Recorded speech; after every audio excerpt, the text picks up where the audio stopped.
चलिए दोस्तों, हम लेकर आ गए हैं आप लोग को बहुत बड़ी खबर। आप लोग को पता होगा, मैंने पहले बताया था वीडियो में कि 5 अप्रैल को फिल्म आने वाली है धर्मा। तो आप देख सकते हैं DRJ रिकॉर्ड पे फिल्म का प्रीमियम लग गया है, ठीक है। और प्रीमियम लग गया है तो इसका मतलब एकदम गारंटी के साथ आने वाली है फिल्म। तो आप लोग इंतज़ार करिए, यूट्यूब चैनल DRJ रिकॉर्ड पर जाके फिल्म देखिएगा, आप लोग को बहुत मज़ा आएगा। क्योंकि फिल्म काफ़ी अच्छा है, धार्मिक फिल्म है।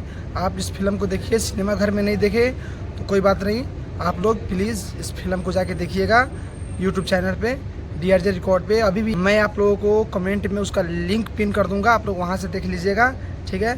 और रहा बात पवन सिंह जी का इस फिल्म के बारे में, तो आप लोग को पता होगा कि फिल्म काफ़ी अच्छा है, आपको दिखने से पता चल जाएगा ट्रेलर से, ठीक है। मैंने तो देख रखा है फिल्म को सिनेमा घर में जाके, तो आप लोग भी देखिए, सिनेमा घर में देख लिए फिर भी कोई बात नहीं।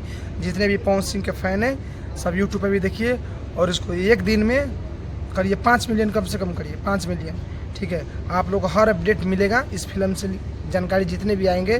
तो प्लीज़ हमारे चैनल को आप लोग सब्सक्राइब करके रखें, वीडियो को लाइक करें और हमारे वीडियो को शेयर भी करिए कि और भी पवन सिंह के जितने भी फ़ैन हैं सबके पास ये खबर पहुँचे। चलिए दोस्तों, फिर मिलते हैं किसी नेक्स्ट वीडियो में, और नए तो हमारे चैनल को सब्सक्राइब कीजिए। Okay bye.